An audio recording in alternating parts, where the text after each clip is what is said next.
Hi, I'm Kayla Wand. Hi, I'm Emma Cangelosi. Marco Polo.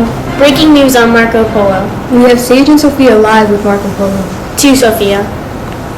Hi, I'm Marco Polo. I'm an Italian explorer and I was born in Venice in 1254. Nice to meet you, Marco Polo. Let's start off with a little bit about yourself.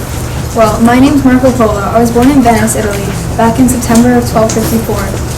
In 1271, I began traveling to find new ways east, to sell and trade goods, and to obtain riches from China and Asia with my father and uncle. I headed back home to China in 1295 and accomplished a lot in my time traveling. My first question is, what was your greatest accomplishment and do you think it affected your country positively or negatively? I believe my greatest accomplishment was my journey across the Silk Road with my father between 1271 to 1295. I think my accomplishment had a positive impact on my country because I got to spread China's creativity in the use of coal, money, and compasses to improve future exploration. When did you write your book? What is the title and what was it about? I published my book in around the year 1300. My book is entitled Livres des Miracles du Monde. The equivalent in English is Book of the World Marvels. It was then changed to The Travels of Marco Polo. This book is about my travels on the Silk Road and the various regions of Asia. Wow, that was really interesting, but I want to ask a question that I've been debating with my colleagues for a while. Did you represent yourself or China? I believe that I represented myself, but I also helped China with spreading their culture by bringing it to Venice, that I could technically identify with representing China as well. Marco Polo, one final question for you. How did you change the world? I changed trade routes to East India and China. This resulted in an increase of trade. I also inspired other explorers to do the same. What a really interesting response. Let's see what our experts think about that. Thank you. Now we have two experts on Marco Polo. Let's hear from them now. Alright, what should we start with? His accomplishments. Do you think it was good or bad? Well, in my opinion, it was a turning point for all explorers. For instance, Marco Polo traded, collected jewels, and much more. He did this all while informing his own country about his experience in Central and Eastern Asia. Good points, but I have to kindly disagree. I believe that his accomplishments were not very helpful because when he traveled the Silk Road, it became better known, which resulted in more diseases being spread by the multiple people who traveled it. Also, many robbers, bandits, murderers, and unkind tribes are out there, ready to hurt you in some way or another. Yes, I do agree many diseases were spread, but then again, Chinese culture was spread, goods were traded, and so many more great things happened during this time. I still strongly believe that these diseases were hard. On top of that, people were getting killed from the bandits and murderers. Therefore, it was unsafe to travel these unknown, dangerous paths. Alright, enough on that topic. Next, let's talk about who he represented, himself or China. Good idea. I believe that Marco Polo represented China. The reason I believe this is because he knew all of China's nicks and knacks. He was the one to travel to all the ends of China to report back to Kublai Khan. Marco Polo is highly respected and was begged not to go back home. To compromise, he was required to go to the princess's wedding. Well, I believe that he represented himself. One of the many examples is the reason he wanted to travel to the East. He wanted to establish communication and commerce with the culture of the East, and wanted to bring riches from Asia to Europe. This resulted in him being very well known. I think we're getting quite far, but one more thing. How was Marco Polo best remembered in history? For inspiring other explorers or for the actual exploring he did? In my opinion, I believe that Marco Polo was most remembered for inspiring other explorers, which he mainly did through his book. His book, The Travels of Marco Polo, was written to inspire young explorers who were seeking adventure. It was because of the discoveries of those who followed Polo that the book began to gain popularity in the first place. Even Christopher Columbus had said before that he had been inspired by Marco Polo. Good argument, but I believe in opposing. I think Marco Polo is best remembered for the physical exploring he did. For instance, the Silk Road might not have been as big if it weren't for Marco Polo. And Kublai Khan might not have never known how diverse his empire was if it weren't for Marco Polo. Then he wouldn't have been able to make positive changes to his empire. Alright, enough arguing for today. I think we learned some great things about Marco Polo and made some great points. I agree. Now back to you, Emma and Kayla. Now it's time for our next explorer, Bartholomew Diaz. We have a reporter live with Bartholomew Diaz. To you, Tyler. Thank you, Kayla and Emma. I am reporting from the fields here with Bartholomew Ideas, and now I have a few questions for him. Number 1, what did you discover on this voyage? I discovered a sea route from Europe to India. And thank you. And for number 2, what did you use to get to India? I used ships to get to India. Too bad there were no airplanes back then. And what are the names of these ships? The name of the ship that I sailed on was called the Sio Cristiavo and the Sio Pantaleo. Thank you. And how long was your voyage? It took me 16 months and 70 days to get to India. And what was the purpose of this journey? I was trying to find a water route to Asia, but I ended up arriving at the southern tip of Africa. And when were you born? I was born in 1450. What country were you born in? I was born in Portugal. Thank you. And what country did you represent on your voyage? I represented Portugal. Alright, thank you, Bartholomew Ideas. Now we will go to our experts. Thank you. Now for this segment on Bartholomew Diaz, we have 2 experts who will be discussing his efforts. To you, Brody and Nick. Thank you. We will now talk about the pros and cons of Bartholomew Diaz's voyage. In my opinion, I think Bartholomew Diaz's voyage was a great thing. He found new trade routes, which led to things like new fruits and metals to trade with other countries and kingdoms. For example, spices and gold, also slaves and land for alliances and trades. I personally think that his discovery wasn't necessary. It was a complete waste of time, resources, and expenses to travel down to the tip of Africa. Using a caravan would have worked just as fine, if not better.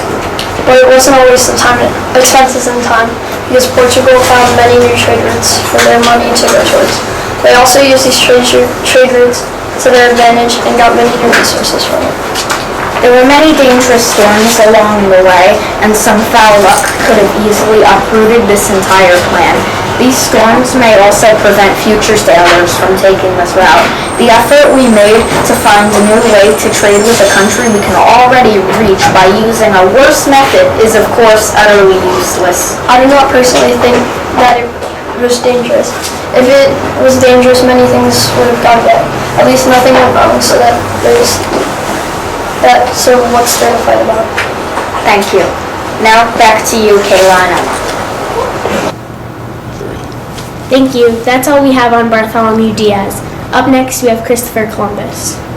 Now we have Gianna live with Christopher Columbus. To you, Gianna. Hi, I'm here with Christopher Columbus, and I'll be asking him a few questions about himself and his voyage. The first question is, what year were you born in? I was born in the year 1451. So what did you do on your voyage to the Americas? I sailed the world to find a new trading route to India, China, and Japan, and the Spice Lands. What would you say you wanted out of your voyage? I want to find goods to trade and land to conquer. What did you want to prove out of your voyage? I want to prove to everyone that the world isn't flat. That's all for today. Thank you for your cooperation. Thank you. Thank you. Now we have Benny Fredrickson and Michael Scorn on the achievements of Christopher Columbus. To you. Thank you, Kayla and Emma. I think Christopher Columbus is one of the best explorers ever. Are you sure about that?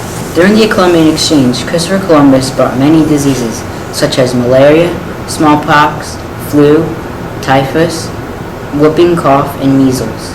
But his voyage led to the Columbian Exchange, where he brought to the New World livestock, fruits, vegetables, coffee, and many other things.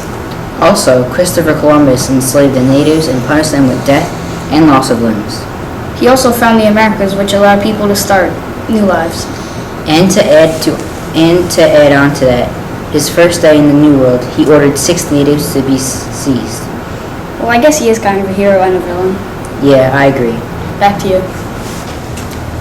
Thank you. Next up, we have our explorer, Vasco da Gama. We have Evelyn here with us on the scene with Vasco da Gama. To you. Thank you. So Vasco, let's start from the beginning. Where were you born? I was born in 1460 inside Portugal. What do you think your greatest accomplishment was? I was the first European to find ocean trade out to India. I really think it impacted today's day and age. About the accomplishment, around what year did this take place? I left Lisbon, Portugal, 1497, got to Calcutta, India in 1498. What country did you represent? I represented Portugal. After all, the Portuguese government is who assigned me to this adventure. So you must have had a big fleet of ships. What were the name of your ships? The names of my ships were São Gabriel, the São Rafael, and the Barrio São Miguel. With those ships, you probably had a big crew. How many people were in your crew? I had 170 in my crew, the São Gabriel as the flagship, and the São Miguel was the ship dedicated to supplies. I've also heard you have a big family. Who is your wife? Catarina de Altair. We had 6 sons and 1 daughter. What were your thoughts about your first expedition? It was fun and all, but next time I want to find a faster route and maybe avoid the skirt riding disease. Wow, alright, thank you for letting us interview you. Back to you guys. Thank you. Now we have our experts, Sam and Isabella, discussing Vasco da Gama. To you. Hi, we're here from St. John's College to talk about Vasco da Gama's voyage. Vasco da Gama was the first European to find an ocean trading route to India from Lisbon, Portugal. That was good and all, but I think he could have found a quicker sea route to his destination and it wouldn't have taken as long as it did. Yeah, but with the poor technology back then, I don't look at it as how long he took. I look at it that it was an amazing expedition that he actually was able to find a trading route to India. Well, since there was poor technology back then, he could have spent more time on planning his trip, so he could have arrived quicker. If you think about it, he could have spent more time looking at the diseases to make sure they don't get sick. To add to that, Vasco da Gama set sail with 174 men and came back with 54. Yeah, well, instead of taking so much time to plan the trip, he wanted to set sail and begin his expedition to his destination, which is the same thing I would have done if I was in his shoes. Don't get me wrong, but there wasn't too much to plan because he thought he already knew where he was heading. Also, the men knew the risk, but the fact that 174 men went with him, knowing the risk, is incredible. Overall, I think that we both agree that his first expedition was a success, but he could have made a few improvements along the way to make it quicker and more efficient. Back to you, Emma and Kayla. Next in our program, we have Explorer Amerigo Vespucci. On the scene with Amerigo, we have Sarah Fino. To you, Sarah. Hello, my name is Sarah from HNN News with the Explorer Amerigo Vespucci. Hi, I'm Amerigo Vespucci. I'm going to ask you a couple of questions. Okay. Where and when were you born? I was born in Florence, Italy on March 9, 1454. Why did you become an explorer? The reason I became an explorer was because when we discovered land, people thought that we found Asia. I knew that we did not. It was actually a different continent. I had to prove I wasn't crazy. What are you most famous for? I am best known for the continents North and South America being named after me, although I like to call it the New World. What did you discover? On May 10, 1497, during my third voyage, I discovered present-day Rio de Janeiro and Rio de la Plata. I also discovered South America. How old are you to this day? I am 564 years old. When do you think you'll die and how? That is a very interesting question to ask. Hopefully I won't die soon. I will probably die on the 22nd of February in 1512. I think I will die from a disease called malaria in Seville, Spain. Maybe I'll be age 58 when I pass away. What year did you accomplish your voyages? My first voyage was in 1499. My second voyage was in 1501 to 1502. And the third voyage set sail in 1504. How do you feel about your journeys? After all, I feel pretty good about how my journeys have went. During my third voyage, I had discovered continent South America named after me, and I discovered a couple of places such as present-day Rio de Janeiro and Rio de la Plata. I also discovered the Amazon River during my second voyage. That will be all. Thank you for joining me today, Amerigo. I hope you enjoyed your time on HNN News. Back to you, Emma and Kayla. Thank you. Now we have Dr. Tolakowitz and Dr. Turner discussing Amerigo's achievements. Hi, I'm Dr. Tolakowitz from Stony Brook University, and I'm here to prove that Amerigo Vespucci was the best explorer. No way. I'm Dr. Turner from Stanford University, and I'm here to show that Amerigo Vespucci was not a great explorer. Here's why I think he's the best. First, he discovered present-day Rio de Janeiro and Rio de la Plata. He may have discovered that, but he never discovered Asia like he thought he would have. Well, even though he didn't discover Asia, he still discovered other places. Am I right? Yes, but another voyage he went on should have revealed the insularity of Cuba, yet he failed to do so and left it for Sebastian Ocampo to do so in 1509. Also, America was named after him. If a continent gets named after you, you should be pretty much the best explorer. That is true, but when he was bringing people over to the New World or the Americas, they got killed by the diseases that were there. Another good thing about the best explorer was that he had 3 very successful voyages. But in his first voyage, he wrote a letter to Piero Soderini Gonfalonier. But serious doubts have been raised by the letter's authenticity because it does not fit chronologically with authenticated events, and because the voyage, it may present serious geographical problems and passes unnoticed by cartographers and historians of the time. Also, when Barry died, either at the end of 1495 or the beginning of 1496, Vespucci became manager of the Sevilla agency. But the reason Amerigo Vespucci went on a voyage was because his business was going downhill. Another good part about Vespucci was that he was the first person to explore the mouth of the Amazon River. Then he died of malaria because of his voyage. One last final perk about Vespucci was he realized the Indies was a whole new world, which means he technically explored a whole new world. The last reason that shows why he wasn't the best explorer was because he took credit away from a great explorer named Christopher Columbus. That's all I have to say. Is that all for you, Dr. Tolakowitz? Yes, that's it. Thank you for having me back. And back to you, Emma and Caleb. Thank you. Lastly, on today's segment, we have the explorer Ferdinand Magellan. Now it's time to speak to 2 reporters on the scene with Ferdinand Magellan. To you, Ethan. Thank you, Emma. Thank you, Kayla. We are here right now with the one and only Ferdinand Magellan. Ferdinand, may I ask you when and where you were born? I was born on February 3rd, 1480 in Sabros, Portugal. Ferdinand, what were some of your greatest accomplishments? I don't mean to brag or anything, but I do have quite a few. Well, what might some of those be, Ferdinand? Well, I was the first to discover a trade route from Europe to Asia. I fought for Portugal in my early career, and I named the Pacific Ocean. Before I named the ocean, I called it the Mar Pacifico, which means peaceful sea. In what year did you accomplish these amazing discoveries? I performed these discoveries/accomplishments in the early 1500s. And what technology helped you complete your voyage? To be exact, I used a backstaff, compass, and a lead line. Fascinating. Ferdinand, when and how did you die? I died on April 27th, 1521 while fighting in a battle. Ouch, that must have hurt. Indeed it did. Well, Ferdinand, that's really magnificent. Yes, and it was great talking to you. See you when I'm dead. Now back to you, Emma and Kayla. Thank you, Tommy G. and Ethan. Now we have 2 experts discussing the accomplishments of Ferdinand Magellan. Thank you, Emma. Thank you, Kayla. I think that Ferdinand Magellan did many great things in his life that impacted numerous people. Not all his discoveries or things he did were great. For example, when he found a trade route from Europe to Asia, diseases spread to countless people through trade and plenty of people got very sick. Stop thinking about the negative and start thinking about all the positive things he did. Since Ferdinand discovered the trade route, trade flourished and cultural diffusion increased. Also, King Charles sponsored his trip. This angered the King of Portugal, who considered Magellan a traitor and sent people out to capture him. He also proved to everyone that circumnavigating was possible and that the earth was round.